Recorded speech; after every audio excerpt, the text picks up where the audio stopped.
দিকে তাকায়া ডাক দিই, নবী গো, আপনি যদি এই মুহূর্তে আমাকে আমার আব্বা সুহাইলের হাতে দিয়া যান, আমার উপরে নির্যাতনের স্টিম রোলার চালাবে। কথা বলেন ঠিক কি ঠিক না? আল্লাহর নবী আমাকে বাড়িতে নিয়ে হত্যা করে ফেলবে, জুলুম করবে, অবিচার করবে, অত্যাচার করবে, নির্বিচারে আমার উপরে আক্রমণ চালাবে। নবী গো, দয়া কইরা আপনি আমাকে সঙ্গে নিয়ে যান। হে মুসলমান, আল্লাহ তাআলা পয়গম্বরকে জানিয়ে দিলেন, নবীজি আপনার 3 জন ছেলে যদি থাকতো, আপনাকে কেউ গালি দিলে, আপনার উপরে আক্রমণ করলে 3টা লাঠি উঠতো, আর আমি আল্লাহ রাব্বুল আলামিন আপনার 3 ছেলের পরিবর্তে আমি আল্লাহ গোটা পৃথিবীতে অসংখ্য অগণিত উম্মতে মুহাম্মাদীকে আপনার রূহানির সন্তান বানাইয়া দিলাম। যেখানে আপনার ইজ্জত নিয়ে ছিনিমিনি হবে, সেখানে মুসলমানেরা লাঠি নিয়ে ময়দানে নেমে যাবে। কথা বলেন ঠিক কি না?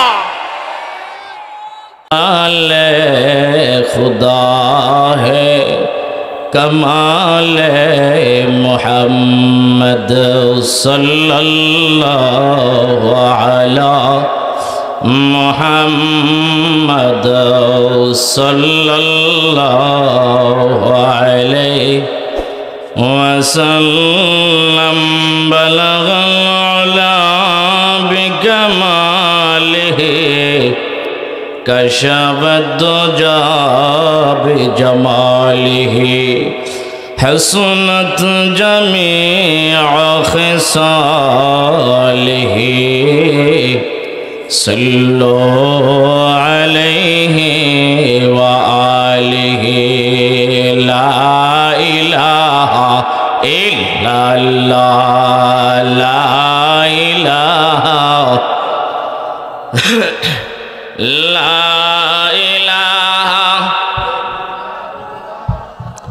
ला इलाहा इल्लल्लाह ला इलाहा इल्लल्लाह ला इलाहा ला इलाहा इल्लल्लाह ला इलाहा ला इलाहा इल्लल्लाह मुहम्मदुर रसूलुल्लाह। मोहब्बते पढ़ी सल्लल्लाहु अलैहि वसल्लम। नंदनपुर ग्रामबासीर उद्योगे 10 दिन ব্যাপী 42তম বার্ষিক তাফসিরুল কোরআন মাহফিলের প্রথম দিনের সম্মানিত সভাপতি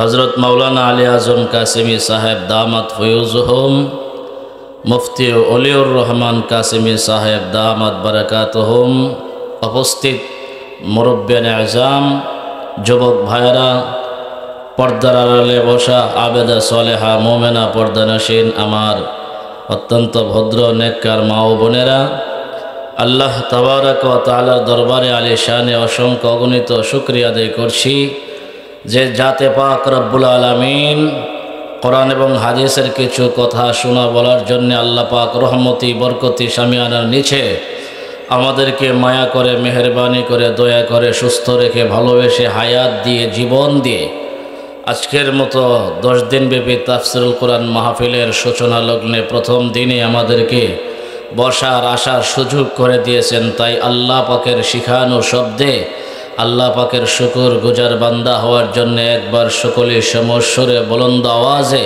কালিমাতুশ শুকর আদায় করি, আলহামদুলিল্লাহ।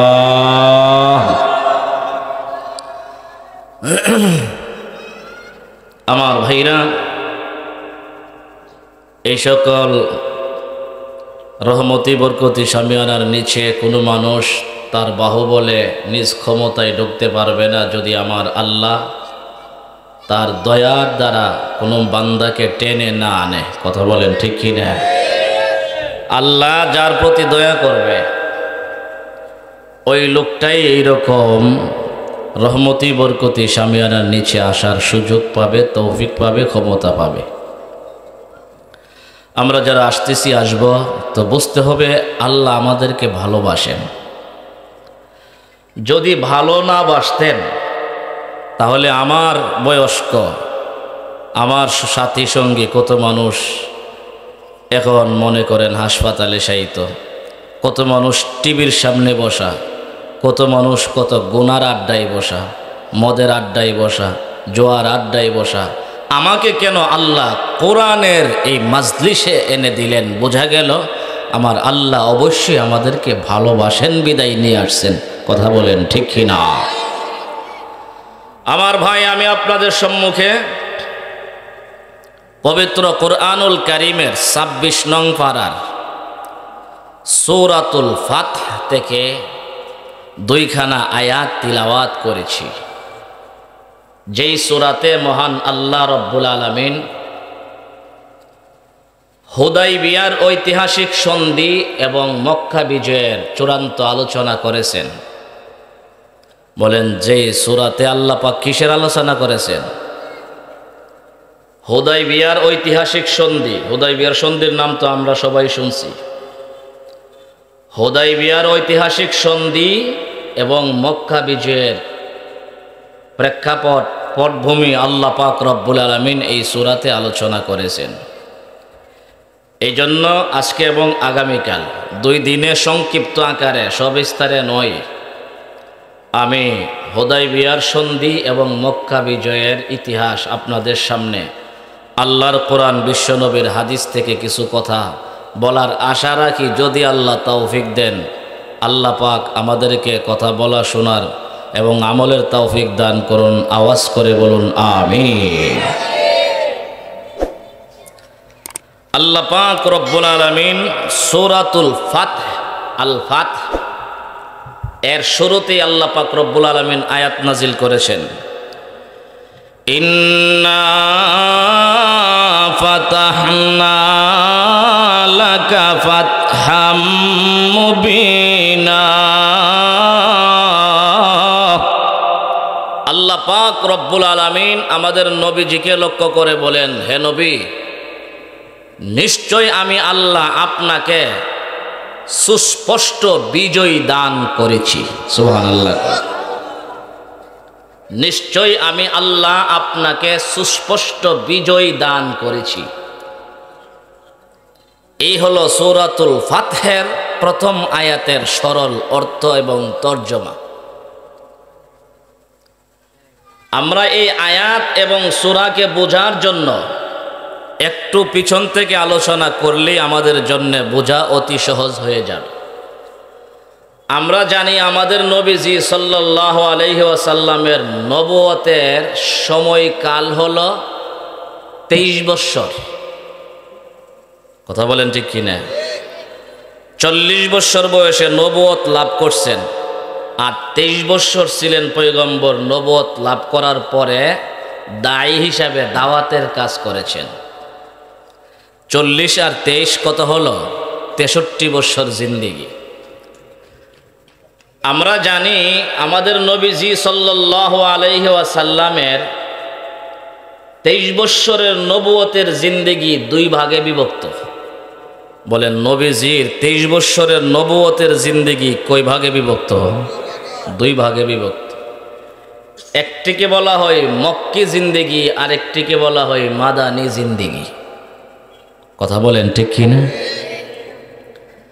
এটাও আমরা জানি 13 বৎসর ছিল মক্কায়, 10 বৎসর ছিলেন পয়গম্বর মদিনায়।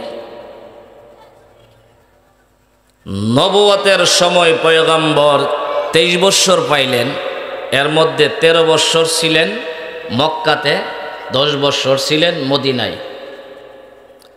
আপনি আর আমি জানি যেই 13 বৎসর পয়গম্বর মক্কি জিন্দেগিতে ছিলেন, মক্কার কুরাইশ বংশ সহ, পয়গম্বরের গোষ্ঠীর লোকেরা সহ গোটা আরবের বেঈমান কাফের মুশরিকেরা আমার নবীজির উপরে নির্যাতনের স্টিম রোলার চালাইছিল। কথা বলেন ঠিক কিনা?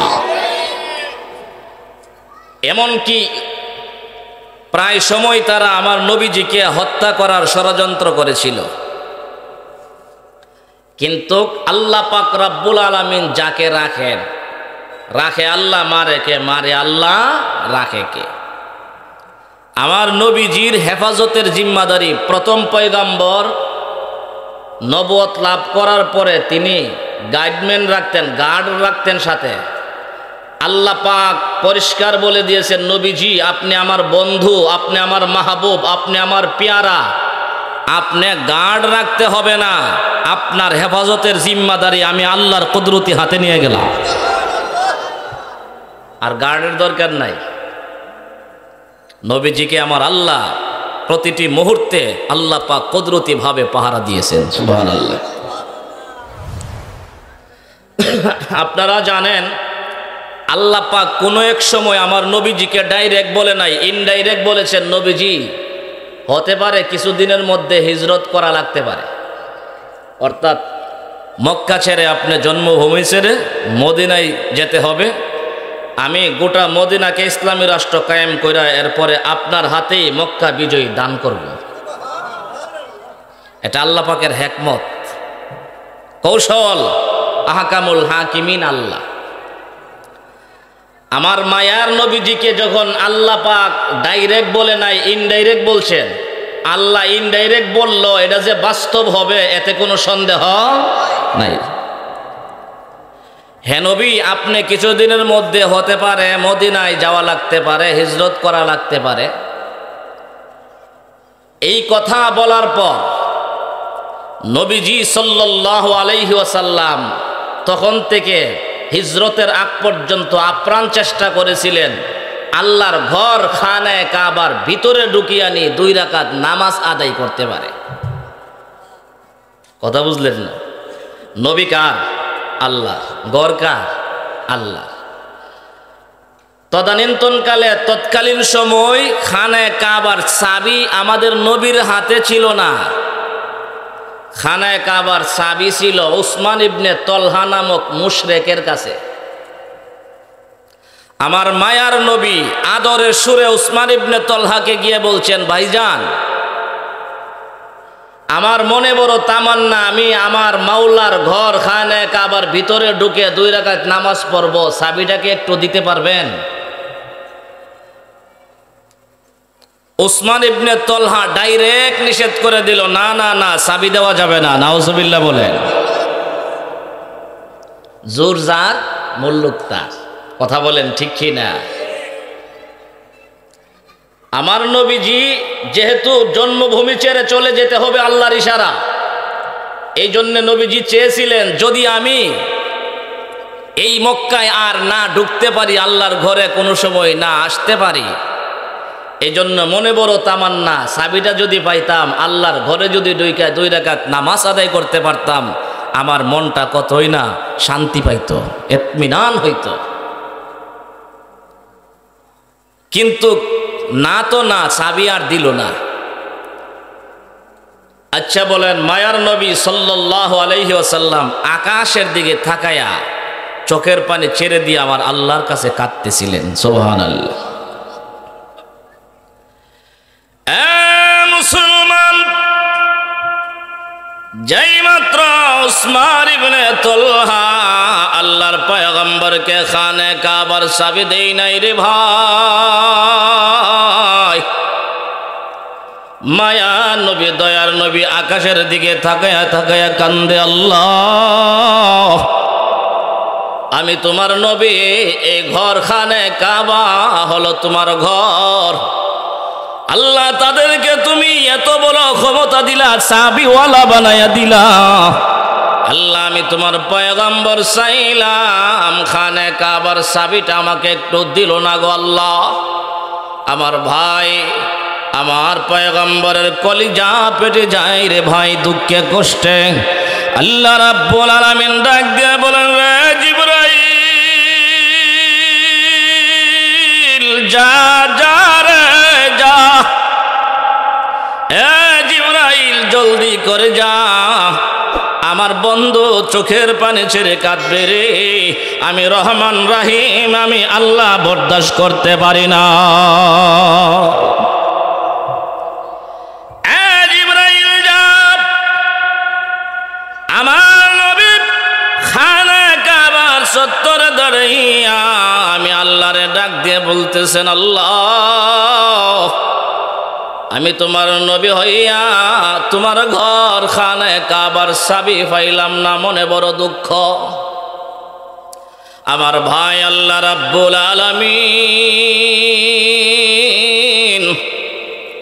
জিবরাইল আমিনকে পাঠায়া আমার পয়গম্বরকে সান্ত্বনা দেই, সান্ত্বনা। আল্লাহু আকবার বলেন মুসলমান। আল্লাহর পাঠানো ফেরেশতা জিবরাইল আমিন আমার পয়গম্বরের কাছে আসিয়া সালাম দিয়ে ডাক দিয়ে, গো নবীজি আপনি নাকি খানে কাবার চাবির জন্য কাঁদতেছেন গো নবীজি। আমার আল্লাহ বলে দিয়েছেন আর কাঁদতে হবে না গো নবী, অল্প কয়েক বছরের ভিতরে আমার আল্লাহ জানাইয়া দিয়েছেন এখানে কাবার চাবির মালিক বানাইয়া দিবে আপনাকে, কাঁদতে হবে না নবীজি। আমার ভাই জিবরাইল আমিন এসে পয়গম্বরকে সান্ত্বনা দিয়ে গেলেন, নবী গো যদিও আজকে বেঈমান কাফেররা খানে কাবার চাবির মালিক, কিছু সময় অপেক্ষা করেন, ধৈর্য ধারণ করেন গো নবী। জালেমদের শক্তি বেশি দিন টিকে না, বাতিলের শক্তি বেশি দিন থাকে না। হক দুর্বল হলেও হকটা হয়ে যায় স্থায়ী, আর বাতিল হয় সাময়িক। কথা বলেন ঠিক ঠিক না? আশরাফ আলী থানভী রহমাতুল্লাহি আলাই হক বাতিলের একটা মিসাল দিতে গিয়ে, এক্সাম্পল দিতে গিয়ে বলেন, এই জগতের মানুষ হক সাধারণত দুর্বল হয়, বাতিল শক্তিশালী হয়, মাজলুম দুর্বল হয়, জালেম শক্তিশালী হয়। দেখো তোমার মুখের ভিতরে থাকাইয়া 32টা দাঁতের শক্তি অনেক বেশি, অনেক পাওয়ারফুল, কিন্তু তোমার মুখের ভিতরে জিহ্বাটা বড় নরম। কথা বলেন ঠিক কি ঠিক না? দাঁত শক্ত, জিহ্বা নরম, কিন্তু মরণের কয়েক বছর আগে রে ভাই দাঁত 32টা পয়রা সাফ হইয়া যা, কিন্তু নরম জিহ্বাটা পড়ে না, বরং এই জিহ্বা নিয়ে মানুষ কবরে যায়। কথা বলেন ঠিক কিনা? এই হলো বাতিল আর হকের উদাহরণ। দাঁত যতই শক্ত হোক না কেন, এই দাঁত মরণের আগে অনেকেরই পড়ে যায়। কথা বলেন ঠিক কি ঠিক না? আমার ভাই, কিন্তু জিহ্বা যতই নরম হোক না কেন, এই জিহ্বা পড়তে আজ পর্যন্ত নন্দনপুরের গ্রামবাসী কেউ শুনছে বলে অমুকের জিহ্বা ভরে গেছে? আল্লাহ আমার ভাই, আমার মায়ার নবী সাল্লাল্লাহু আলাইহি ওয়াসাল্লাম সময় আসলো, হিজরত করলেন, জন্মভূমি ত্যাগ করলেন। কথা বলেন ঠিক কিনা? আমরা সংক্ষিপ্ত আকারে সামনে আগাইতে হবে। নবীজিকে আল্লাহ অর্ডার করলেন, আবু বকর সিদ্দিক রাদিয়াল্লাহু তাআলা আনহুকে রাহাবর বানায়া পয়গম্বর হিজরত করলেন। হিজরত করার সময় মদিনার আনসারেরা পয়গম্বরকে বড়ই সম্মান জানালেন। আপনারা জানেন হিজরত করলেন পয়গম্বর, হিজরতের 1 বছর পর বদরের যুদ্ধ সংগঠিত হলো। হিজরতের 3য় হিজরিতে উহুদের যুদ্ধ সংগঠিত হইল, আর 5ম হিজরিতে খন্দকের যুদ্ধ, জঙ্গে আহজাব সংগঠিত হলো। আমার ভাই চলে আসলো 6ষ্ঠ হিজরি। কত হিজরি? অর্থাৎ হিজরতের 5 বছর পাড়ি দিয়া 6 বছরের মাথায় আমার ভাই হিজরতের 5 বছর পাড়ি দিয়ে 6 বছরের মাথায় নবীজি সাল্লাল্লাহু আলাইহি ওয়াসাল্লাম 6ষ্ঠ নাম্বার বছরে হিজরতের 6ষ্ঠ নাম্বার বছর 6ষ্ঠ হিজরিতে নবীজি সাল্লাল্লাহু আলাইহি ওয়াসাল্লাম একদিন ঘুমের ঘরে স্বপ্নে দেখলেন নবীজি সাল্লাল্লাহু আলাইহি সাল্লাম সাহাবায়ে কেরামকে নিয়ে আল্লাহর ঘর যেন তাওয়াফ করতেছেন। সুবহানাল্লাহ। আল্লাহর ঘর যেন তাওয়াফ করতেছেন, সাফা মারওয়া সাই করতেছেন। এর অর্থ হইল পয়গম্বর সাহাবীদেরকে নিয়ে উমরা পালন করতেছেন। সুবহানাল্লাহ। বাস্তবে না স্বপ্নে? স্বপ্নে দেখতেছিলেন মদিনায় শুয়া শুয়া। আমার ভাই আপনারা জানেন নবীদের স্বপ্নটা হয় ওহী, কথা বলেন ঠিক কি ঠিক না? আমাদের স্বপ্ন মিথ্যা সত্য হওয়ার সম্ভাবনা থাকলেও নবীর স্বপ্ন কোনোদিন মিথ্যা হওয়ার সম্ভাবনা নাই। নবীদের স্বপ্ন মিথ্যা হয় না, এটা ওহী। মায়ার নবী সাল্লাল্লাহু আলাইহি ওয়াসাল্লাম ঘুমের ঘরে রাত্রের বেলা স্বপ্নে দেখলেন সাহাবীদেরকে নিয়ে আল্লাহর ঘর তাওয়াফ করতেছেন, সফা মারওয়া সাই করতেছেন। সকালবেলা পয়গম্বর ফজরের নামাজের পরে সাহাবায়ে কেরামকে ডাকলেন, সাহাবীরা, আমি তো রাত্রের বেলা ঘুমের ঘরে স্বপ্নে দেখলাম তোমাদেরকে নিয়ে আমি আল্লাহর ঘরে পৌঁছে গেছি, আল্লাহর ঘর খানে কাবা তাওয়াফ করতেছি, আর তোমাদেরকে নিয়ে আমি সাফা মারওয়া সাই করতেছি। সুবহানাল্লাহ। আল্লাহ নবী লাইকা বলেন, সাহাবীরা, সাহাবীরা, আমি স্বপ্ন যোগে দেখেছি তোমাদেরকে নিয়ে আমার জন্মভূমি খানে কাবায় চলে গেলাম, মক্কা নগরীতে ঢুকে গেলাম, আর আল্লাহর ঘর খানে কাবা তাওয়াফ করতেছি, তোমাদেরকে নিয়ে সাফা মারওয়া সাই করতেছি। সাহাবায়ে কেরাম রাইকা বলেন, ইয়া রাসূলুল্লাহ, ইয়া হাবিবাল্লাহ, আমরা জানি আপনি যা স্বপ্ন দেখেন সব বাস্তব হই গো নবী, আপনি আর দেরি করিয়েন না, আপনি আমাদেরকে নিয়ে চলেন গো, আমরা উমরা পালন করার জন্য তৈয়ার আছি। সুবহানাল্লাহ। আমার ভাই, সাহাবীদের সংখ্যা তেমন বেশি ছিল না। নবীজি সাল্লাল্লাহু আলাইহি ওয়াসাল্লাম বললেন, তোমরা যারা নাকি আমার সাথে উমরা পালনের নিয়তে তোমরা মক্কা নগরের উদ্দেশ্যে রওনা দিবে, তোমরা রেডি হও, প্রস্তুতি গ্রহণ করো। আল্লাহ নবীর নির্দেশ পাওয়ার পরে সাহাবায়ে কেরাম একজন দুইজন না, 1400 সাহাবায়ে কেরাম প্রস্তুতি গ্রহণ করলেন, আর আমার মায়া নবীজির কাছে হাজির হলেন। ওগো আমাদের নবীজি, আমরা 1400 সাহাবায়ে কেরাম একত্রিত হয়েছি আপনার সাথে আমরা উমরা পালন করার জন্য, আল্লাহর ঘর খানে কাবা তাওয়াফ করার জন্য, সাফা মারওয়া সাই করার জন্য গো নবী, আপনার সাথে আমরা যাইতে রাজি আছি। আল্লাহর পয়গম্বর বলেন, সাহাবীরা রে, যদি যাইতে রাজি হও তাহলে চলো আমরা একটা ডেট করে নিই, ডেট সময় নির্ধারণ করে নিই। আমার ভাই, আল্লাহর পয়গম্বর রজব মাসের সোমবার দিনে, কোন বর্ণনায় আসছে 20 তারিখে, আল্লাহর পয়গম্বর একজন দুইজন না 1400 সাহাবায়ে কেরামকে নিয়ে উমরার কাপড় পরিধান করিয়া, ইহরামের কাপড় পরিধান করিয়া আল্লাহর পয়গম্বর 1400 সাহাবায়ে কেরামকে নিয়ে আল্লাহর ঘর খানে কাবা তাওয়াফ করার নিয়তে রওনা দিলেন রে ভাই। আল্লাহর পয়গম্বর এভাবে সাহাবায়ে কেরামকে নিয়ে যাইতেছিলেন। আমার ভাই, সেনা গোয়েন্দার মাধ্যমে আল্লাহর পয়গম্বর মক্কা নগরীর খবরাখবর নিতেছিলেন, তাদের কি হালত, তাদের কি পরিস্থিতি। আমার ভাই, আল্লাহর পয়গম্বরের সেনা গোয়েন্দা ছিল 6 জন।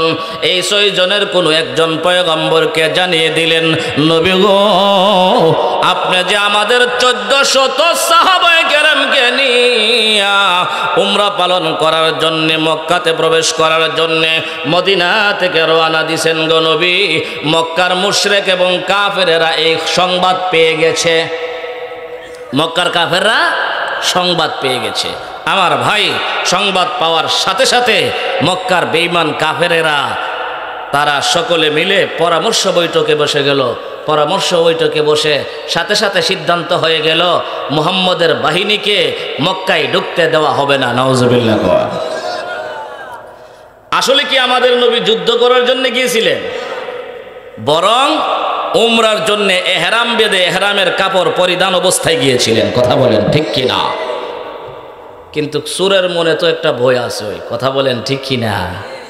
তারা তো বুঝছিল বদরের ময়দানে আমাদেরকে সোজা করছে, উহুদের ময়দানে আমাদেরকে পরাজয় বরণ করাইছে, খন্দকের ময়দানে আমাদেরকে এইভাবে শোচনীয়ভাবে আমরা পরাজয় বরণ করেছি। এখন যদি আমাদের সাথে যুদ্ধ করার জন্য আসে তাহলে তো আমাদের অবস্থা নাজুক হয়ে যাবে। সুতরাং মুহাম্মদের বাহিনীকে মক্কার সীমানায় ঢুকতে দেওয়া হবে না। নাউজুবিল্লাহ। মক্কার সীমানায় ঢুকতে দেওয়া হবে না, এর অর্থ হইল আল্লাহর ঘর খানে কাবা তোয়াফ করতে দেওয়া হবে না।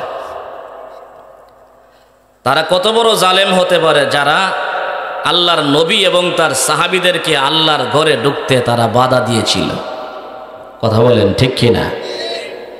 নবীজি সাল্লাল্লাহু আলাইহি ওয়াসাল্লাম এইভাবে যাইতে যাইতে যাইতে যাইতে নবীজি হুদায়বিয়ার প্রান্তর মক্কা থেকে 9 মাইল দূরে উত্তর দিকে, বলেন হুদায়বিয়ার প্রান্তরে পয়গম্বর গিয়ে হাজির হলেন।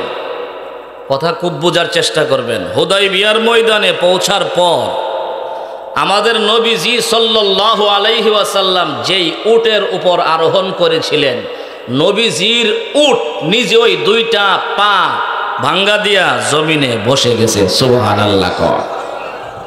মক্কার কাফেররা তখনও পর্যন্ত এখানে বাধা দেওয়ার জন্য আসে নাই, আমার নবীর উট নিজেই হুদায়বিয়ার প্রান্তরে বসে গেছে। সুবহানাল্লাহ। কথাটা খুব বুঝবেন। নবীজি সাল্লাল্লাহু আলাইহি ওয়াসাল্লাম উটকে বললেন, উঠো উঠো, সামনে বাড়ো। উট উঠতে রাজি না। নবীজি সাল্লাল্লাহু আলাইহি সাল্লাম সাহাবায়ে কেরামকে একটি কথা বলেছিলেন, সাহাবীরা, আমার মনের ধারণা আমার উটটাকে ওই মালিক বসায়া দিছে যেই মালিক হস্তি বাহিনীর উটগুলিকে বসায়া দিয়েছিল। সুবহানাল্লাহ। যখন খানে কাবা ধ্বংস করার উদ্দেশ্যে আবরাহা বাদশা গিয়েছিল হস্তি বাহিনী নিয়ে, এই হাতিগুলি কিন্তু সামনে বাড়তে ছিল না, কারণ হাতিগুলি জানতো এই ঘরের মালিক যিনি, ওনার নাম আল্লাহ। কথা বলেন ঠিক কিনা? নবীজি বলতেছিলেন, সাহাবীরা, আমার উটটাকে ওই মালিক বসায়া দিছে যেই মালিক হস্তি বাহিনীর হাতিগুলিরে বসায়া দিয়েছিল। মুসলমান, আল্লাহ নবী বিশ্ব নবী রাহমাতুল লিল আলামিন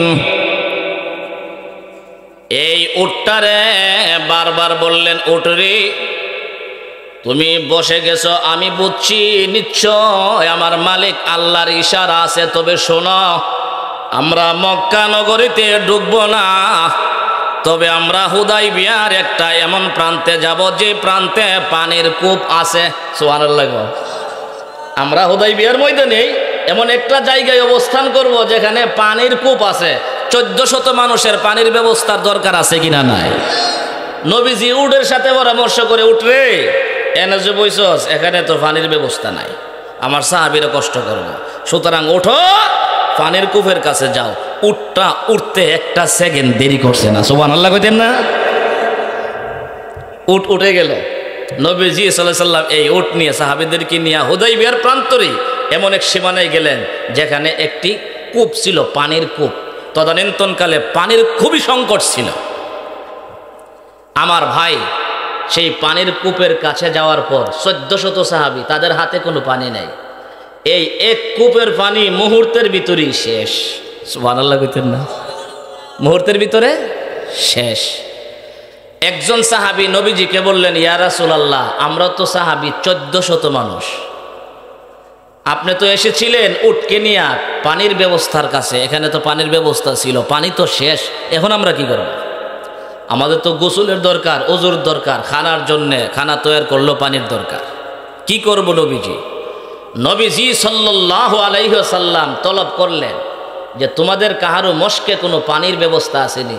একজন বলতেছেন, হুজুর আপনি উজু করতে পারবেন, এতটুকু পরিমাণ পানি আছে। নবীজি সাল্লাল্লাহু আলাইহি ওয়াসাল্লাম উজু করলেন। উজু পয়গম্বর কুলি কইরা এই কুলির পানিটা একটা পাত্রে রাখছেন। সুবহানাল্লাহ কর। মুসলমান, আপনার আমার নবী সাধারণ কোন নবী না, আপনার আমার পয়গম্বরের মুজিজা ছিল হাজার হাজার। আল্লাহর পয়গম্বর ওই সাহাবীরে ডাক দিয়ে বলেন, সাহাবীরে,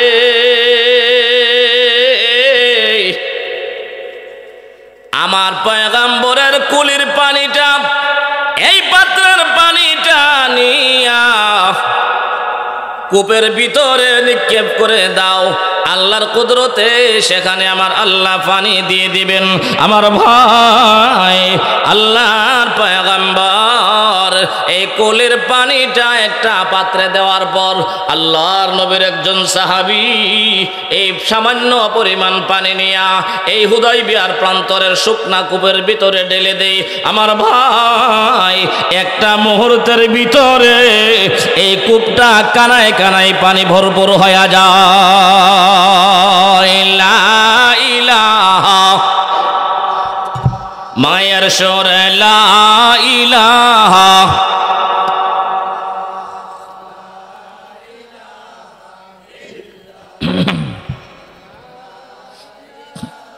লা ইলাহা ইল্লাল্লাহ মুহাম্মাদুর রাসূলুল্লাহ সাল্লাল্লাহু আলাইহি ওয়াসাল্লাম। হুদায়বিয়ার প্রান্তরে শুকনা কূপে আমার আল্লাহ পয়গম্বরের এই কুলির পানির বরকতে পানি কানায় কানায় ভরে দিছে। এটা কার মুজিজা? আল্লাহর মুজিজা না, রসুলের হই মুজিজা, আল্লাহর হই কুদরত। কথা বলেন ঠিক কি না? এটা কুদরত আল্লাহর, মুজিজা রসুলের। কথা বলেন ঠিক কি ঠিক না? এইরকম অসংখ্য জায়গাতে অসংখ্য স্থানে আল্লাহ আমার নবীর মাধ্যমে খানা এবং পানিতে আল্লাহ বরকত দিয়েছেন। এগুলি অনেক অনেক হাদিসে প্রমাণিত আছে। আমার ভাই, যাই হোক, নবীজি সাল্লাল্লাহু আলাইহি ওয়াসাল্লাম হুদায়বিয়ার প্রান্তরে, হুদায়বিয়ার অপর নাম হইল সুমাইসিয়া, তাফসিরের কিতাবে আছে। তো সুমাইসিয়া বলেন অথবা হুদায়বিয়া বলেন, হুদায়বিয়ার প্রান্তরে নবীজি সাল্লাল্লাহু আলাইহি সাল্লাম 1400 সাহাবায়ে কেরামকে নিয়ে অবস্থান করতেছিলেন। আর মক্কাতে তারা প্রস্তুতি নিতেছিল কিভাবে মুহাম্মদের বাহিনীকে বাধা দেওয়া যায়। আমার ভাই, তারা 200 অশ্বারোহী, যারা ঘোড়া চালাইতে পারে, যোদ্ধা, খুব ভালো যোদ্ধা তারা, এরকম 200 অশ্বারোহী তারা রেডি করলো মুহাম্মদের বাহিনীর মোকাবেলা করার জন্য। বলেন নাউজুবিল্লাহ। 200 অশ্বারোহী এভাবে তারা প্রস্তুত করলো। তখনও তারা পাঠায়নি।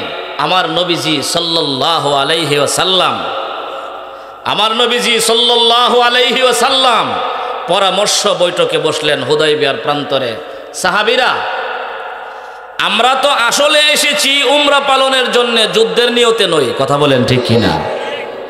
এই সংবাদটা কাফেরদের লিডারদের কাছে, যারা বিগ বস আছে তাদের কাছে সংবাদটা তো পৌঁছানোর দরকার।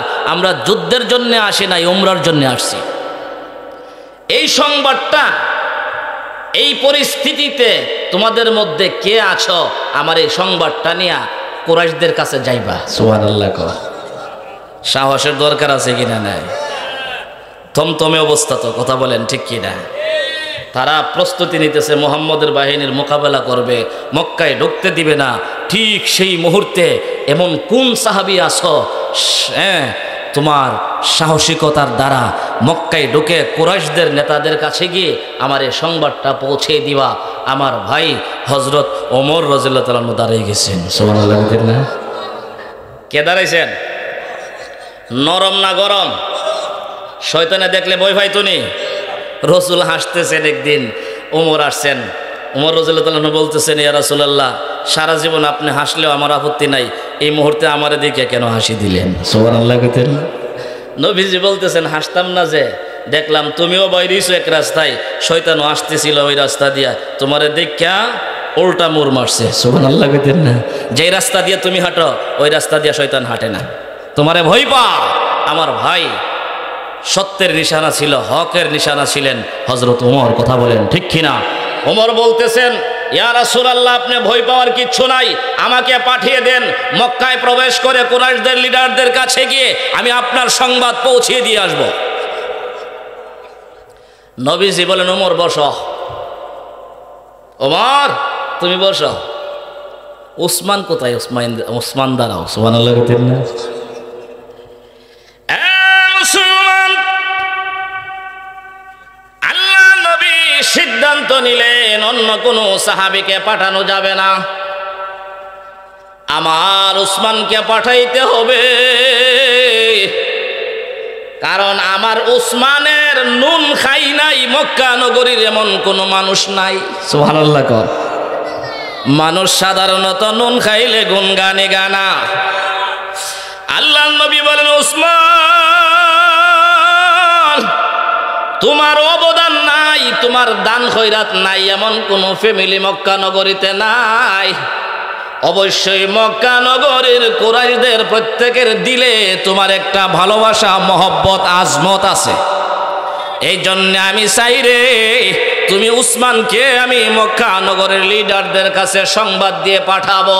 আমার ভাই আল্লাহর পয়গম্বর হযরতে উসমান রাদিয়াল্লাহু তাআলা আনহুর ব্যাপারে সিদ্ধান্ত করলেন, আরে উসমান তোমাকে আমি আমার সংবাদ দিয়ে পাঠাবো, তুমি গিয়ে কুরাইশদের লিডারদের কাছে একটি সংবাদ দিয়ে দিবা, বলে আমরা যারা আসছি সবাই ইহরামের কাপড় পরিধান করে আসছি, আমরা যুদ্ধ করার জন্য আসে নাই, সঙ্গে অস্ত্র নিয়ে আসে নাই, আমরা যুদ্ধের প্রস্তুতি নেই নাই, আমরা এসেছি একমাত্র আল্লাহর ঘর খানে কাবা তাওয়াফ করার জন্য, সফা মারওয়া সাই করার জন্য। পয়গম্বর একমাত্র আমাদেরকে নিয়ে আসছেন উমরা পালন করার জন্য, যুদ্ধ করার জন্য আসি নাই, ফাসাদ করার জন্য আসি নাই, বিভ্রান্ত সৃষ্টি করার জন্য আসি নাই। সুতরাং আপনারা আমাদেরকে মক্কায় ঢোকার জন্য পারমিশন দিয়ে দেন, আল্লাহর ঘর খানে কাবা তাওয়াফ করার জন্য পারমিশন দিয়ে দেন, আমাদেরকে উমরা পালন করার জন্য পারমিশন দিয়ে দেন। আমার ভাই আল্লাহর পয়গম্বর হযরত উসমান রাদিয়াল্লাহু তাআলা আনহুকে এই সংবাদ দিয়া মক্কা নগরীতে পাঠায়া দেয়, দূত হিসাবে পাঠায়া দেয় যে সাহাবীকে, ওই সাহাবীর নাম কি বলা যাবে ভাই? হযরতে উসমান রাদিয়াল্লাহু তাআলা আনহুকে দূত হিসাবে নবীজি পাঠাইলেন কাফেরদের, মক্কার মুশরিকদের লিডারদের কাছে, তুমি গিয়ে এই সংবাদটা দিয়ে দাও, উমরার জন্য আসছি, যুদ্ধের জন্য নয়। হযরত উসমান রাদিয়াল্লাহু তাআলা আনহু বুকে সাহস নিয়ে চলে গেলেন, ঢুকে গেলেন মক্কার কুরাইশদের কাছে গিয়ে বলতেছিলেন, ভাইরা আমার, আমি আমার পয়গম্বরের পক্ষ থেকে দূত হিসেবে এসেছি, আমরা উমরা পালন করার জন্য এসেছি, যুদ্ধের জন্য নয়। আমার ভাই হযরত উসমান রাদিয়াল্লাহু তাআলা আনহু যেই মাত্র বললেন যে আমরা উমরার জন্য আসছি, যুদ্ধের জন্য নয়, কাফেরদের লিডারদের ইশারায় হযরত উসমান নামক পয়গম্বরের দূতকে তারা গ্রেফতার করে ফেলল।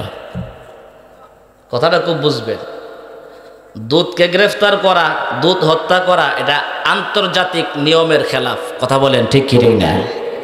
হ্যাঁ, দূতকে মারা যাবে না, সাংবাদিক মারা যাবে না। কথা বলেন ঠিক কি ঠিক না? এগুলির আন্তর্জাতিক ইন্টারন্যাশনাল আইন আছে। কথা বলেন ঠিক কি না? এ তারা কম বক্ত বেঈমানেরা আমার রসুলের পাঠানো দূত হযরত উসমানকে বন্দি করে ফেলল। আর শয়তান তো আজাইরা বসে থাকে না। কথা বলেন ঠিক কি না? শয়তানে ওসমান রে যে দিক দিয়ে বন্দি করছে, আমি কি একটা সংবাদ দিই মোহাম্মদ রে, একে ভালো সংবাদ দিব। আমার ভাই ইবলিস সে আসিয়া হুদায়বিয়ার প্রান্তরে দাঁড়ায়া ঘোষণা দিয়ে দিল, কাত কতিলা উসমান, উসমান রে হত্যা করে ফেলছে। নাউজুবিল্লাহ। উসমান রে কি করে ফেলছে? উসমানকে হত্যা করে ফেলছে। আমার ভাই মায়ার নবী সাল্লাল্লাহু আলাইহি ওয়াসাল্লাম যখন শুনতে পাইলেন আওয়াজ উসমানকে হত্যা করে ফেলছে, নবীজি তো পাঠাইছেন দূত হিসেবে, দূতকে হত্যা করা তো আন্তর্জাতিক নিয়মের খেলাফ। তারা আমার দূত উসমানকে কেন হত্যা করলো? অবশ্যই উসমান হত্যার প্রতিশোধ নিতে হবে। কথা বলেন ঠিক কি ঠিক না? উসমান হত্যার প্রতিশোধ নিতে হবে। আমার ভাই উসমান হত্যার প্রতিশোধ নিতে হবে। এই ব্যাপারে আল্লাহ পাক রব্বুল আলামিন আমাদের কোরআনে আল্লাহ পাক আয়াত নাজিল করে জানিয়ে দিয়েছেন, ইন্নাল্লাযীনা ইউবাইউনাকা ইন্নামা ইউবাইউনাল্লাহ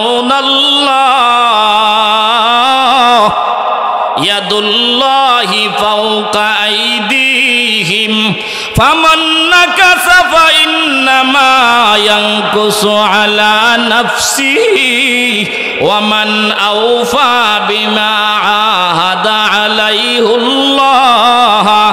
ফাসায়ুতিহি আজরান আযীমা। আল্লাহ পাক রব্বুল আলামিন উসমান হত্যার কথা নবীজি শুনে কি করেছিলেন সেই আলোচনাটা আল্লাহ এই আয়াতে করছেন।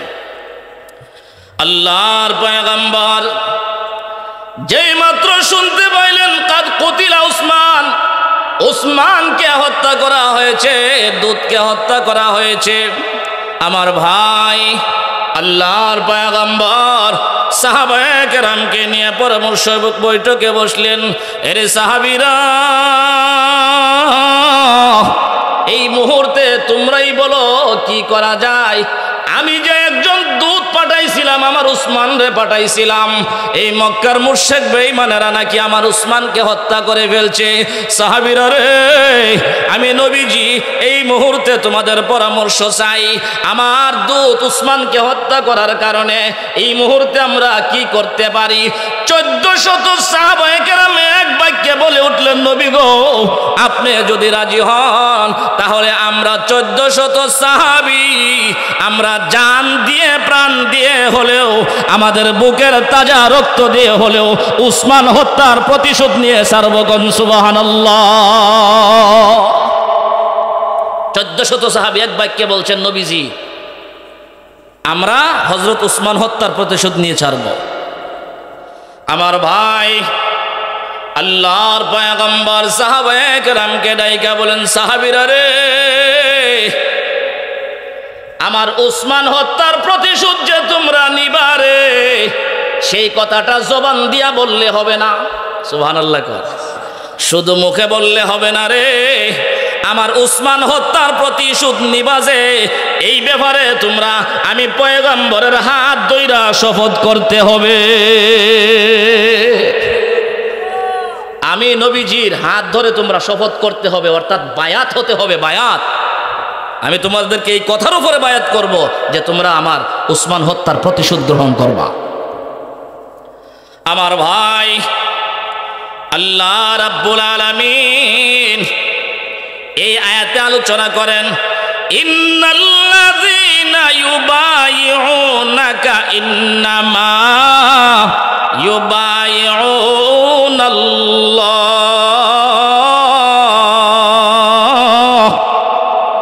আল্লাহ রাব্বুল আলামিন বলেন, নিশ্চয়ই যারা নবীজি আপনার হাতে বায়াত গ্রহণ করলো, শপথ নিল, ইন্নামা ইউবাইউনাল্লাহ, নবীজি গো, তারা আপনার হাতে বায়াত গ্রহণ করে নাই, তারা যেন স্বয়ং আমি আল্লাহর হাতে বায়াত গ্রহণ করছে।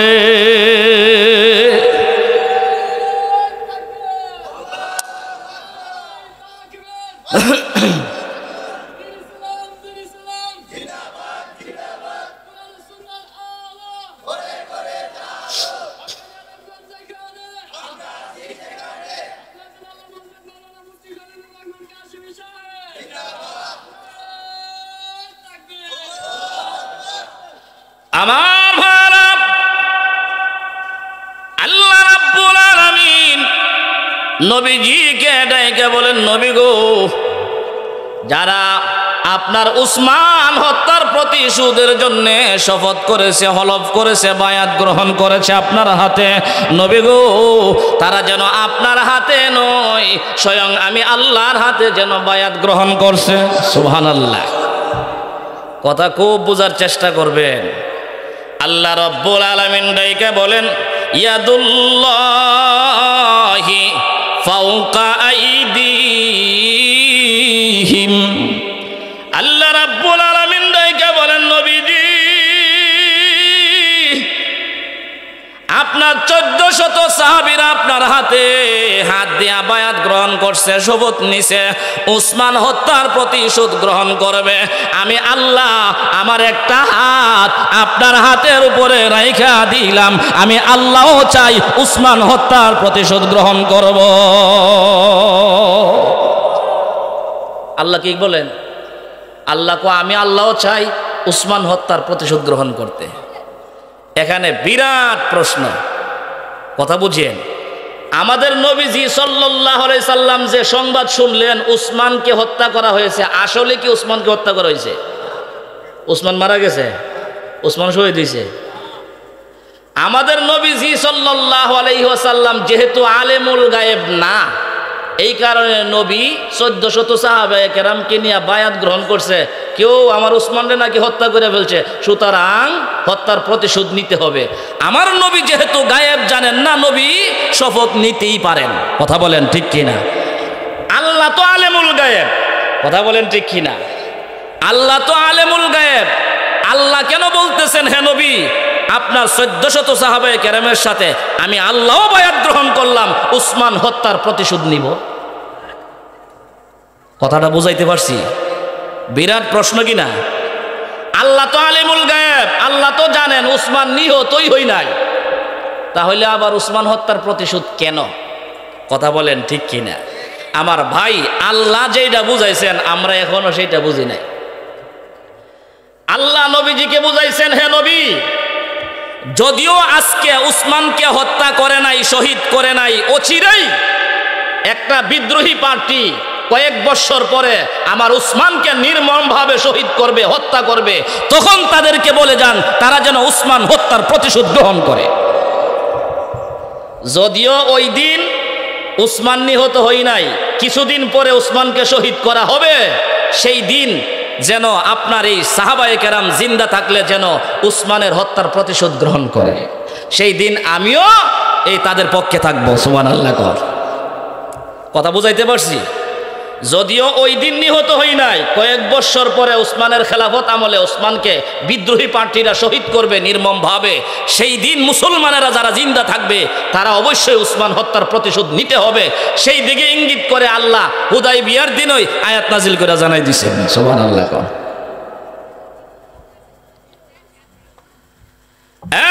মুসলমান, হযরত উসমান রাদিয়াল্লাহু তাআলা আনহু তো শহীদ হয় নাই পয়গম্বরের দিক দিয়া। সাহাবায়ে কেরাম থেকে হলফ নিলেন, শপথ নিলেন, বায়াত গ্রহণ করলেন। সাহাবীরা রে, আমার উসমানের হত্যার প্রতিশোধ অবশ্যই আমরা নেব। আমার ভাই, আল্লাহ রাব্বুল আলামিন ইতিমধ্যে আল্লাহর পাকের পক্ষ থেকে কুদরতি ভাবে কাফের বেঈমানদের অন্তরে আল্লাহ ভীতি সঞ্চার কইরা দিছে, ভয়। এটাকে আরবিতে বলা হয় রৌব। আল্লাহ পাক গোটা কাফের সম্প্রদায়ের প্রত্যেকটা দিলে আল্লাহ পাক ভয় ঢুকাই দিছে। কি ভয়? আমরা যদি মুসলমানদের সাথে যুদ্ধে লিপ্ত হই তাহলে মনে হয় আমরা পরাজয় বরণ করণ ছাড়া আর কোনো উপায় থাকতো না। এই একটা ভয় আল্লাহ কাফেরদের অন্তরে ডাইলা দিছে। এরা এখন চিন্তা করে, বদরের ময়দানে আমরা কাফেরের সংখ্যা বেশি আসলাম, পরাজয় হয়েছি। উহুদের ময়দানে কাফেরের সংখ্যা বেশি, পরাজয় হইলাম। খন্দকের ময়দানে কাফের ছিলাম 10,000, ওনারা ছিল মাত্র 2,000, আমরা পরাজয় বরণ করছি। আজকেও যদি যুদ্ধ করি বুঝতে হইব আমরাই পরাজয় বরণ করব। কাফেররা ভয় পাইয়া গেছে।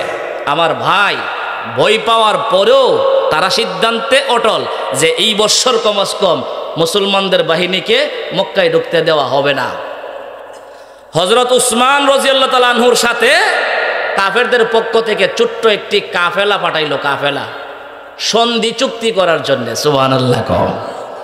কি করার জন্য? ওই যে 200 অশ্বারোহী প্রস্তুত করছিল, মুসলমানদের মোকাবেলা আর পাঠাবে না। সুবহানাল্লাহ কইতেন না? কারণ বেঈমানদের অন্তরে আল্লাহ ভয় সঞ্চার করে দিয়েছেন, ভয় পেয়ে গেছে, যুদ্ধে গেলে পারবো না, সুতরাং মুসলমানদের সাথে আমরা সন্ধি করি। আমার ভাই, হযরত উসমান রাদিয়াল্লাহু তাআলা আনহুর সাথে ছোট্ট একটি কাফেলা মক্কার মুশরিকদের পক্ষ থেকে হুদায়বিয়ার ময়দানে এসে আমার নবীজির সাথে পরামর্শ বসছে, নবী গো, আমরা আপনাদের সাথে যুদ্ধে যাব না। যুদ্ধ নয় সন্ধি, যুদ্ধ নয় চুক্তি। 10 বছর যাবত আমাদের মাঝে আপনাদের মাঝে আর যুদ্ধ হবে না। আসেন এই কথার উপরে আমরা একটা সন্ধি চুক্তি করি। সুবহানাল্লাহ। 10 বছরের ভিতরে আমরা আপনাদের উপরে আক্রমণ করব না, আপনারাও আমাদের উপরে আক্রমণ করবেন না। একটা শান্তি চুক্তি, এটা আমরা লিখে নেই এবং চুক্তি করে ফেলি। 10 বছরের ভিতরে যেন একে অপরের উপরে চড়াও না হই, যুদ্ধে লিপ্ত না হই। দুটা দেশ যেন শান্ত হই, শান্তির পরিবেশ সৃষ্টি হই। ও আমার ভাই, নবীজি সাল্লাল্লাহু আলাইহি সাল্লামের কাছে এই প্রস্তাব নিয়ে আসছেন কাফেরদের পক্ষ থেকে। কিন্তু চিন্তার বিষয় হলো গোটা আরবের বেঈমান কাফের মুশরিক কুরাইশ বংশের লোকেরা হাজার হাজার ছিল। ইচ্ছা করলে তারা আমাদের নবীজির 1400 সাহাবায়ে কেরামের বিরুদ্ধে যুদ্ধ করতে পারতেন, কিন্তু আমার আল্লাহ ওই যে ভয় ঢুকাই দিছে তাদের মনে, এই ভয়ের কারণে তারা যুদ্ধে লিপ্ত হইতে রাজি হয় নাই। কথা বলেন ঠিক কি না? মুসলমান, দুনো পক্ষে সিদ্ধান্ত হয়ে গেল, নবী গো আপনাদের সাথে আর আমাদের সাথে হেডলাইন হবে যুদ্ধ নয় সন্ধি, যুদ্ধ নয় চুক্তি। 10 বছর মেয়াদ থাকবে, এই 10 বছরের ভিতরে আমরা আপনাদের উপরে চড়াও হব না, আপনারাও আমাদের উপরে চড়াও হবেন না, যুদ্ধে লিপ্ত হব না, আমরা আপনাদের বিরুদ্ধে ষড়যন্ত্র করব না, আপনারাও আমাদের বিরুদ্ধে ষড়যন্ত্র করব না। আমার ভাই, এই পরিস্থিতিটা আসলে আমার আল্লাহ ঘটাইয়া দিছিলেন যেন ইসলামের দাওয়াতটা 10 বছর নবীজি সুন্দর কইরা দিতে পারে। কথা বলেন ঠিক কিনা? আল্লাহ পরিবেশ করে দিতেছে। তারা তাদের পক্ষ থেকে সন্ধি নামার জন্য প্রস্তাব নিয়ে আসছে, নবীজি আপনার সাথে আর আমাদের সাথে কোনো যুদ্ধ নয় সন্ধি, 10 বছর মেয়াদের এই চুক্তি থাকবে নবীজি, এর ভিতরে আমাদের মাঝে আপনাদের মাঝে কোনো যুদ্ধ হবে না। আমার ভাই, নবীজি সাল্লাল্লাহু আলাইহি ওয়াসাল্লাম তাদের সাথে এইভাবে চুক্তিনামা করতে যাবেন। এখানে বিশাল আলোচনা আছেন। নবীজি সাল্লাল্লাহু আলাইহি ওয়াসাল্লাম তাদের সাথে চুক্তিনামা করতে যাবেন, সেই চুক্তিনামার এই ঘটনাটা আমার আল্লাহ সূরাতুল ফাতহের এই আয়াতে আলোচনা করেন। মুহাম্মাদুর রাসূলুল্লাহ ওয়াল্লাযীনা মাআহু আশিদ্দাউ আলাল কুফফার রুহামাউ বাইনাহুম তারাহুম রুকআন সুজদান ইয়াবতাগুনা ফাদলাম মিনাল্লাহি ওয়া রিদওয়ানা। আল্লাহ পাক রব্বুল আলামিন এই লম্বা আয়াতে আল্লাহ ওই সন্ধির আলোচনা করছেন। আমার ভাই, নবীজি সাল্লাল্লাহু আলাইহি সাল্লাম আল্লাহর ইশারায় রাজি হয়ে গেলেন, সন্ধি নামা হবে। কি নামা হবে? আমার ভাই, যেই ওই দিন যেই সন্ধিনামা হয়েছিল এটাকেই বলা হয় হুদাইবিয়ার ঐতিহাসিক সন্ধিনামা। কথা বলেন ঠিক কিনা? নবীজি সাল্লাল্লাহু আলাইহি ওয়াসাল্লাম রাজি, তো সাহাবীরা রাজি। কথা বলেন ঠিক কিনা? কারণ সাহাবায়ে কেরামের দিলের ভিতরে পয়গম্বরের ভালোবাসা ছিল গালেব এবং প্রবল। নবীজি যা বলতেন সাহাবায়ে কেরাম তাই মেনে নিতেন। নবীজি রাজি মানে সাহাবীরা রাজি, মুসলমানেরা রাজি হয়ে গেল, সন্ধি হবে। ও আমার ভাই, বেঈমান কাফেরদের পক্ষ থেকে সুহাইল প্রস্তাব রাখলো সন্ধি হবে, তো সন্ধিনামা লিখবে কে? আমার নবী সিদ্ধান্ত দিলেন সন্ধিনামা লিখবে আমার সাহাবী হযরতে আলী। সুবহানাল্লাহ। নাম শুনছেন না মনে হয়? শেরে খুদা আলী, সাধারণ লোক না। হযরত আলী রাদিয়াল্লাহু তাআলা আনহু ছিলেন রাইটার, উনি লিখতে জানতেন, ভালো কাতেব ছিলেন। মুসলমান, আল্লাহ নবী হযরত আলী রাদিয়াল্লাহু তাআলা আনহুকে ডেকে বলেন, আলী রে, একটা লম্বা কাগজ নাও রে, সেখানে তুমি আমাদের সন্ধি নামাটা আজকে লেখো। সর্বপ্রথম লেখো বিসমিল্লাহির রহমানির রহিম। 1 নাম্বার কি হবে? বিসমিল্লাহির রহমানির রহিম। এই সন্ধিনামা লেখা হবে কার নামে? আল্লাহর নামে। মুসলমান যত কাজ করবে আমার আল্লাহর নামে করবে। কথা বলেন ঠিক কি ঠিক না? আমার ভাই, 1 নম্বরে সন্ধিনামায় লিখবেন বিসমিল্লাহির রহমানির রহিম। কথা খুব বুঝবেন। হযরত আলী রাদিয়াল্লাহু তাআলা আনহু লিখতেছিলেন বিসমিল্লাহির রহমানির রহিম। তো সুহাইল কাফেরদের পক্ষ থেকে যিনি প্রস্তাবকারী, তিনি বলতেছে, হে মুহাম্মদ, মুসলমানদের নবী, আমরা তো মুশরিকরা তোমাদের আল্লাহরে রহমান রাহিম মানি না, নাউজুবিল্লাহ কোন। সুতরাং আপনারা এই চুক্তিনামার শুরুতে বিসমিল্লাহ লেখলে বিসমিল্লার মধ্যে রহমান রাহিম নাম আছে, সুতরাং আমাদের মাঝে আর আপনাদের মাঝে চুক্তিনামাই হবে না, চুক্তিনামা বন্ধ থাকবে। যদি চুক্তিনামা লিখতে হয় বিসমিল্লাহ বাদ দেন। নাউজুবিল্লাহ কোন। কি বাদ দেন? বিসমিল্লাহ বাদ দিতে হবে। ও আমার ভাই, রহমান রাহিম তারা মানে না। আল্লাহ নবী ডাক দিয়ে বলেন, আলী যেহেতু সন্ধি নামাই হলো আমাদের আসল, বিসমিল্লাহ তো আমাদের দিলে আছেই, কথা বলেন ঠিক কি ঠিক না? সুতরাং আলী রে, তুমি বিসমিল্লাহটা কেটে দাও, বিসমিল্লাহ লেখার দরকার নাই। আমার ভাই, বিসমিল্লাহকে হযরত আলী অথবা আমার মায়ার নবী নিজেই কেটে দিলেন, বিসমিল্লাহ লিখবে না। আল্লাহর পয়গম্বর বলেন, যেহেতু রহমান রাহিম নামটা হলো তোমাদের ফ্যাক্টর, কথা বলেন ঠিক কিনা? তোমাদের ফ্যাক্টর হলো রহমান রাহিম মানো না, সুতরাং আমরা লিখমু বিসমিকা আল্লাহুম্মা। সুবহানাল্লাহ গো। বিসমিকা আল্লাহুম্মার মধ্যে রহমান রাহিম আছে নাই? নবীজি বিসমিল্লাহ ঠিক করে লিখলেন, একটু ইনডাইরেক্ট লেখছেন, কথা বলেন ঠিক কি ঠিক না? বিসমিকা আল্লাহুম্মা লেখো আলী, বিসমিল্লাহ রহমান রাহিম লেখার দরকার নাই। সুবহানাল্লাহ। মুসলমান, আল্লাহ নবীর ঐতিহাসিক হুদাইবিয়ার সন্ধিনামা চুক্তিনামাতে পয়গম্বর 1 নম্বরে লেখাইলেন বিসমিকা আল্লাহুম্মা। এর অর্থ হলো, আল্লাহ আপনার নামে আমরা আরম্ভ করতেছি, কথা বলেন ঠিক কি ঠিক না? আমার ভাই, এই কারণে মুসলমান নর নারী আমরা যত কাজ আরম্ভ করি, শুরু করি, শুরুতে আল্লাহর নামে শুরু করার দরকার আছে কিনা? না, প্রতিটি কাজ শুরু করব বিসমিল্লাহ বলে। বরকত দিবেন কে? অবশ্যই আল্লাহ আমাদের কাজে বরকত দিবেন, কথা বলেন ঠিক কি না? আল্লাহর পয়গম্বর হযরত আলীকে অর্ডার করলেন, আলী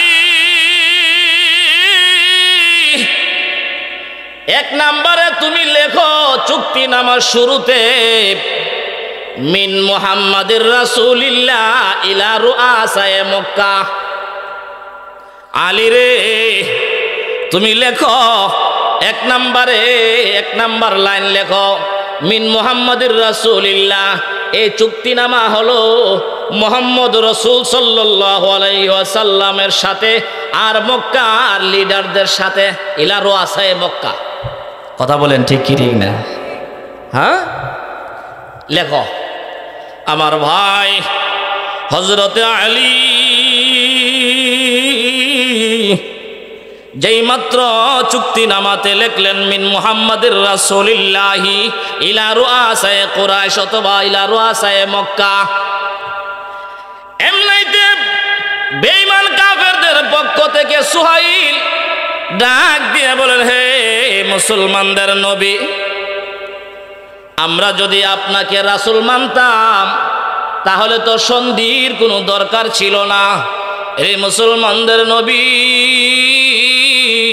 আমরা তো আপনাকে রাসূল মানি না, সুতরাং আপনার এই লাইন থেকে রাসূল শব্দটা কেটে দিতে হবে। নাউজুবিল্লাহ কোন।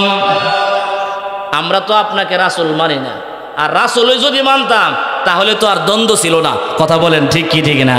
আপনাকে যেহেতু রাসূল মানি না, এই জন্যই তো আমাদের মাঝে আপনাদের মাঝে দ্বন্দ্ব, কথা বলেন ঠিক কি না? আমার ভাই, যেই মাত্র সুহাইল কাফেরদের কাফেলার পক্ষ থেকে বলল রাসূল শব্দ রাখা যাবে না, মায়ার নবী সাল্লাল্লাহু আলাইহি ওয়াসাল্লাম রাসূল শব্দটা কেটে দেওয়ার জন্য অর্ডার করলেন হযরত আলীকে। এগুলি রাসূল করতেছেন সব কার ইশারায়? আমার ভাই, আল্লাহর পয়গম্বর ওয়া মা ইয়ানতিকু আনিল হাওয়া ইন হুয়া ইল্লা ওয়াহয়ু ইউহা। আমার আল্লাহর অর্ডার ব্যতীত আমার পয়গম্বর কোনো কাজ করতেন না। এই যা করতেছিলেন রে ভাই, সব আমার মালিকের ইশারায়। কথা বলেন ঠিক কি ঠিক না? আল্লাহর নবী ডাক দিয়ে বলেন, আলী রে, এই সন্ধিনামা থেকে আমার নামের একটা অংশ রাসূল শব্দটা কেটে দাও। এমনি আলী ডাক দিয়ে বলেন, ওগো আল্লাহর নবী, আল্লাহ আপনারে রাসূল বানাইছেন গো নবী, আমি আলী কাটার সাহস নাই। আল্লাহু আকবার বলেন মুসলমান। আল্লাহ আপনাকে রসুল বানাইছেন, আমি আলী আপনার নামের সাথে রাসূল শব্দ কাটার সাহস কোথায় থেকে পাবো? আমি আলী রাসূল শব্দটা কাটতে পারবো না। আল্লাহর পয়গম্বর ডাক দিয়ে বলেন, আলী রে, এই সন্ধিনামাটা আমার কাছে দাও, সন্ধিনামাটা আমার কাছে দাও, আমি নিজে রাসূল শব্দটা কেটে দিব। হযরতে আলী নিজে এই নামের সাথে, মুহাম্মদ নামের সাথে রাসূল শব্দটা কাটে না। রাসূলুল্লাহ, আল্লাহু আকবার বলেন মুসলমান। আমার আল্লাহ ডাক দিয়ে বলেন, মুহাম্মাদুর রাসূলুল্লাহ। মুহাম্মদ শব্দের সাথে রাসূল আছে কিনা নাই? এইভাবে আমার আল্লাহ কোরআনে আর কোনো জায়গায় বলে নাই রে। এইভাবে আমার আল্লাহ সূরাতুল ফাতিহা হুদাইবিয়ার প্রান্তরে আল্লাহ রাব্বুল আলামিন আমার মায়ার নবীরে বলতেছেন, মুহাম্মাদুর রাসূলুল্লাহ, মুহাম্মাদুর রাসূলুল্লাহ। ওগো আমার মায়ার নবী, 10 বছরের সাময়িক চুক্তিনামা থেকে যদিও আপনার নামটা কেটে দিয়েছে, আমি আল্লাহ আপনার নামের সাথে রাসূল শব্দটা আমি আল্লাহর কোরআনে বসায়া দিয়েছি। আমার ভাই, এই হলো মুহাম্মদুর রাসূলুল্লাহ। আল্লাহ বলেন, স্থায়ীভাবে বসায়া দিলাম মুহাম্মদ আল্লাহর রাসূল। সুবহানাল্লাহ কইতেন না? হেরা বাদ দিলে কি হবে? তারা বাদ দিলে হবে না। আমি আল্লাহ আপনাকে চিরস্থায়ীভাবে মুহাম্মদের সাথে রাসূল বানাই দিয়েছি। সুবহানাল্লাহ কইতেন না? এই কোরআন আজকে আছে কিনা, ভবিষ্যতে থাকবো কিনা, পরকালে থাকবো কিনা, চিরস্থায়ীভাবে আমার আল্লাহ মুহাম্মদ নামের সাথে রাসূল শব্দ বসায় দিয়েছে। আমার ভাই, এই হলো আমার আল্লাহ পাকের শান। কথা বলেন ঠিক কিনা? মক্কার বেঈমান কাফেরেরা, আবু জাহেলের বাহিনী, আমার নবীজির ছেলে ইব্রাহিম মারা যাওয়ার পর তারা বলছিল, মুহাম্মদ তো আটখোরা। নাউজুবিল্লাহ কইতেন না? নির্বংশ, লেজ কাটা।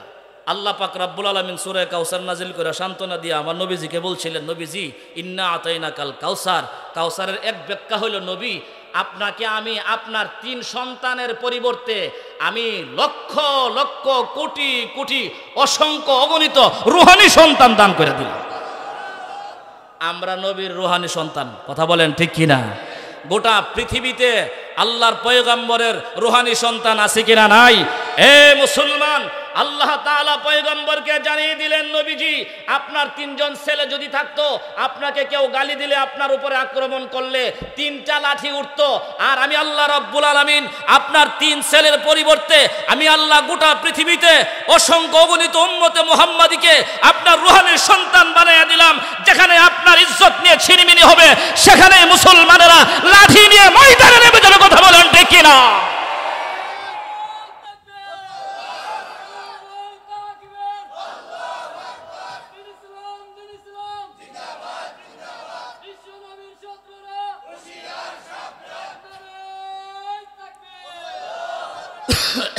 আমার ভাই, আমরা আমার নবীর বিপক্ষে কথা বললে আমরা প্রতিবাদ করি কি করি না?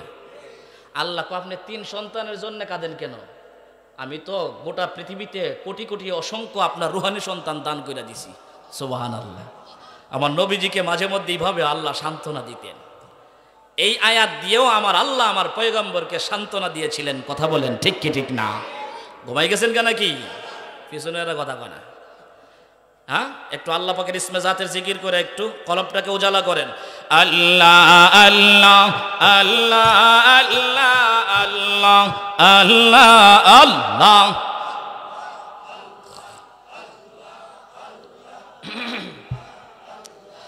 আল্লাহ আল্লাহ আল্লাহ আল্লাহ আল্লাহ আল্লাহ আল্লাহ আল্লাহ আল্লাহ আল্লাহ আল্লাহ আল্লাহ আল্লাহ আল্লাহ আল্লাহ রহমান রহিম নাম তোমার সাত্তার গফফার নাম তোমার আল্লাহ আল্লাহ আল্লাহ আল্লাহ আল্লাহ আল্লাহ আল্লাহ আল্লাহ আল্লাহ লা ইলাহা ইল্লাল্লাহ মুহাম্মাদুর রাসূলুল্লাহ সাল্লাল্লাহু আলাইহি ওয়াসাল্লাম। আল্লাহ পাক রব্বুল আলামিন আমার নবীজিকে সান্ত্বনা দেওয়ার জন্যে এই আয়াত নাজিল করে বললেন, নবীজি টেনশনের কারণ নাই, মুহাম্মদ শব্দের থেকে রাসূল বাদ দিছে, আমি আল্লাহ কোরআনে বসাই দিছি। সুবহানাল্লাহ কয়। আমার ভাই গেল এক নাম্বার শর্ত। এখন এক নাম্বার শর্ত লেখা হবে। সন্ধিনামাতে কয়েকটি শর্ত ছিল, কথা বলেন ঠিক কিনা? সন্ধিনামাতে কয়েকটি শর্ত ছিল। এক নাম্বার শর্ত ছিল যে মুসলমানের বাহিনী, আপনার দলের লোকেরা, সাহাবীরা এই বৎসর মক্কায় ঢুকতে পারবে না, উমরা পালন করতে পারবে না, এখান থেকেই ফেরত মদিনায় চলে যেতে হবে। বলেন বেঈমানেরা কি প্রস্তাব রাখলো? এক নাম্বার প্রস্তাব হলো এই হুদাইবিয়ার প্রান্তর থেকেই, এখান থেকেই তারা মদিনায় চলে যেতে হবে, এই বছর উমরা করার সুযোগ দেওয়া হবে না। নাউজুবিল্লাহ। আমার ভাই নবীজি সাল্লাল্লাহু আলাইহি ওয়াসাল্লাম এই কথার উপরে রাজি হয়ে গেলেন এবং বললেন, আলী তুমি এক নাম্বার শর্ত লেখো, প্রস্তাব এক নাম্বার শর্ত লেখো যে এই বছর উমরা পালন করা যাবে না, আগামী বছর উমরা পালনের জন্য 3 দিনের সময় দেওয়া হবে। 3 দিন সময়ের ভিতরে এই 1400 সাহাবী উমরা পালন করে মক্কা ত্যাগ করতে হবে। কয় নাম্বার শর্ত? এক নাম্বার, যে এই বছর এখান থেকেই ফেরত মদিনায় চলে যেতে হবে, উমরা পালন করা যাবে না। এই উমরাটা আগামী বছর উমরাতুল কাজা হিসাবে, উমরাতুল কাজা হিসেবে আগামী বছর আপনাদেরকে 3 দিনের সময় দেওয়া হবে। 3 দিনের ভিতরে আপনারা এই উমরাতুল কাজা আদায় করে মক্কা ছাড়তে হবে। নাউজুবিল্লাহ। বোঝা যায় এদের বাপ দাদার বিডা, কথা বলেন ঠিক কিনা? এটা যে আল্লাহর ঘর, তাদের এই শক্তি আর ক্ষমতা যতদিন ছিল ততদিন দেখাইছে, কথা বলেন ঠিক কি ঠিক না? তবে বুঝতে হবে নাহক বাতেল শক্তি বেশি দিন টিকসই হয় না, এটা লাস্টিং পাওয়ার বেশি না। অল্প সময়ের জন্য আল্লাহ লাস্টিং পাওয়ার দিয়া দেখে আল্লাহ পাককে তুমি কতটুক চিনো আর কতটুক মানো, কথা বলেন ঠিক কিনা? আমার ভাই এক নাম্বার শর্ত লেখা হয়ে গেল যে এই বছর মুসলমানেরা উমরা পালন করতে পারবে না, এখান থেকেই ফেরত চলে যেতে হবে। আগামী বছর 3 দিনের জন্য সময় দেওয়া হবে, 3 দিনের ভিতরে উমরা পালন করে মক্কা ছাড়তে হবে। এই হলো এক নাম্বার শর্ত। নবীজি রাজি হয়ে আলীর মাধ্যমে লেখায়া নিলেন। আমার ভাই হযরত উমর এখানে আছে না নাই? উমর কিন্তু সব দাঁড়ায় দাঁড়ায় দেখতেছে আর শুনতেছে। এক নাম্বারে বিসমিল্লাহির রহমান রহিম বাদ দিল, 2 নাম্বারে মুহাম্মদ রাসূল বাদ দিল, কথা বলেন ঠিক কিনা? 3 নাম্বারে এই বছর নাকি উমরাই পালন করা যাবে না। আমার ভাই হযরত উমর চিন্তা করে দেখলো, আমার নবীরে যা কো তাওই মাইন্না নে, যা কই তাওই মাইন্না নে, ব্যাপারটা কি? উমর ডাক দিয়ে বলেন, ইয়া রাসূলুল্লাহ, ইয়া হাবিবাল্লাহ, আনতা নাবিয়ুন হাক্কুন। সুবহানাল্লাহ। ওমর ডাক দিয়ে বলেন, নবী গো,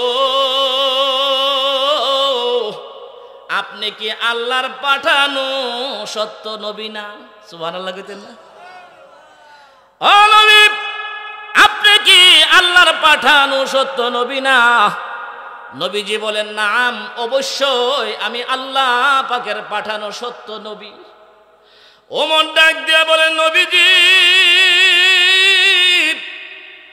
আপনি যদি সত্য নবী হয়ে থাকেন গো নবী, আমি তো বিশ্বাস কইরা নিয়েছি আপনি সত্য নবী, তবে আপনি এক নাম্বারে রহমান রহিম নামটা কেন বাদ দিলেন? আমরা রহমান বাদ দিতে পারবো না, রহিম নাম বাদ দিতে পারবো না, দরকার যুদ্ধ হবে, যুদ্ধ। আমার ভাই ওমর ডাক দিয়ে বলেন, নবীজি, রহমান রহিম বাদ দেওয়া এটা আপনার সাথে আর শানে আল্লাহের সাথে সম্পর্ক আমি জানি না, তবে মুহাম্মদ নামের সাথে রাসূল নামটা কেন কাটলেন? নবীজি, আপনি যদি সত্য নবী হয়ে থাকেন গো নবী, আপনার পিছনে থাকি আমরা যুদ্ধ করব যতক্ষণ পর্যন্ত 1400 সাহাবায়ে কেরামের একজন জীবিত থাকবে, বেঈমানদের মোকাবেলা হবে। নবীজি রাসূল শব্দ কেটে দিলেন আপনি, আর আমি ধৈর্য সহকারে তাকায়া দেখি তাদের পক্ষ থেকে যত প্রস্তাব আসে গো নবী, সব প্রস্তাব আপনি মেনে নিচ্ছেন গো নবী। এই বছর নাকি আমরা উমরা পালন করতে পারবো না। ওগো নবীজি, গাড়ির রাস্তা নাই, রাস্তা তো সহজ না, আমরা তো 500 কিলোমিটার পাড়ি দিয়া মনে বড় আশা নিয়া আপনার স্বপ্ন বাস্তবায়ন করার জন্য, আপনার স্বপ্ন বাস্তবায়ন করার জন্যে আমরা উমরা পালনের নিয়তে বের হয়েছিলাম। নবী গো, যদি আমরা এই বছর উমরা পালন না করতে পারি তাহলে আপনার স্বপ্নটা তো মিথ্যা প্রমাণিত হয়ে যাবে। আপনার স্বপ্ন কইছেন না বলে আমরা উমরা পালন করছি, তো নবীর স্বপ্ন সত্য হবে কি হবে না? মিথ্যার কোনো অবকাশ নাই। তাহলে আপনি এখন তাদের শর্ত এইভাবে মানতেছেন কেন? সুবহানাল্লাহ কইতেন না? আমার নবী ডাক দিয়ে বলেন, তাফসিরে কুরতুবীর মধ্যে লেখে, রে ভাই, আমার মায়ার নবী ডাক দিয়ে বলেন, কোথায় রে আমার আবু বকর, কোথায়? সুবহানাল্লাহ। এক এক জায়গা এক একজনের কাজে লাগে, কথা বলেন ঠিক কিনা? আমার আবু বকর কোথায় রে? আমার উমর রে একটু থামাও না, বুঝাও না। আল্লাহু আকবার বলেন মুসলমান।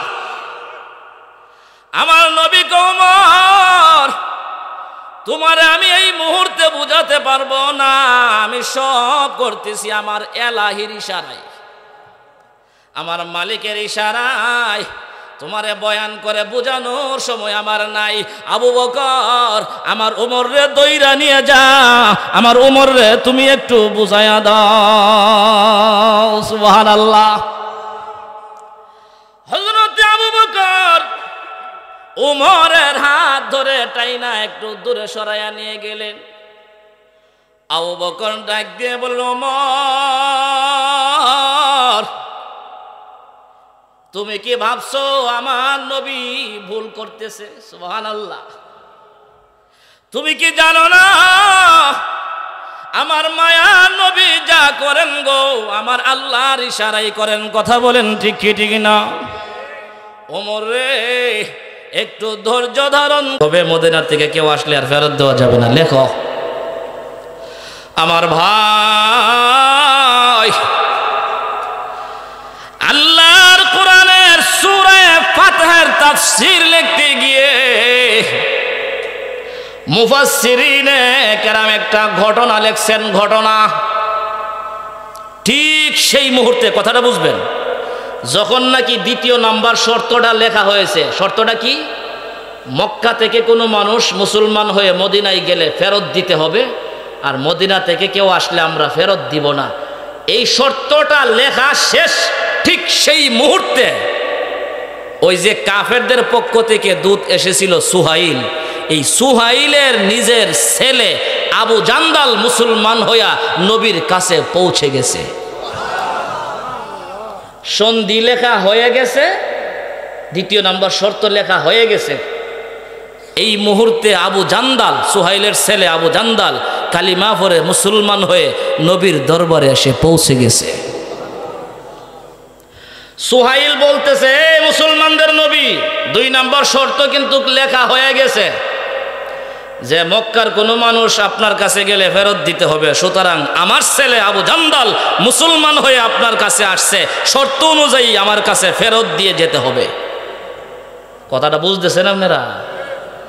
আবু জান্দাল আমার ছেলে মুসলমান হয়ে আপনার কাছে আসছে, শর্ত কিন্তু লেখা হয়ে গেছে, কেউ মুসলমান হয়ে গেলে তাকে ফেরত দিতে হবে। সুতরাং যেহেতু শর্তের পরে আমার সন্তান আসছে, সুতরাং তাকে আমার হাতে ফেরত দিয়ে যেতে হবে।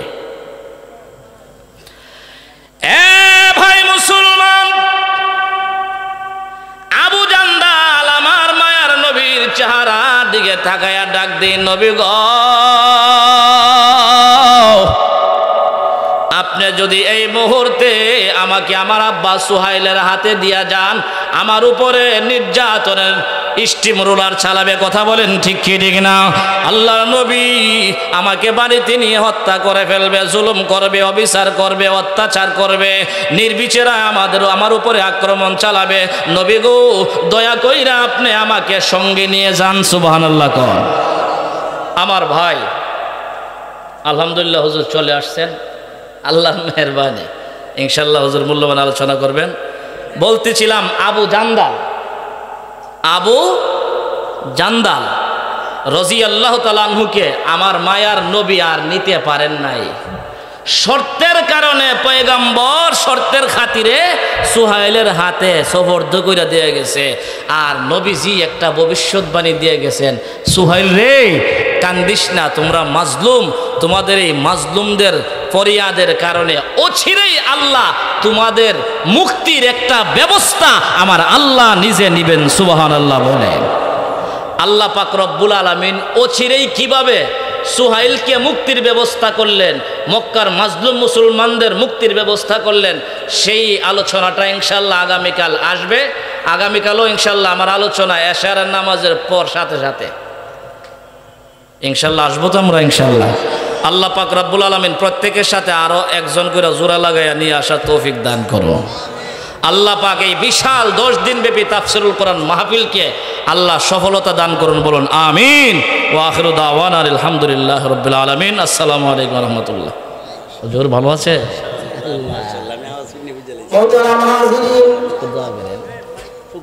আলহামদুলিল্লাহ হুজুর অনেক গুরুত্বপূর্ণ আলোচনা পেশ করতেছিলেন। এই পর্যায়ে আপনাদের সামনে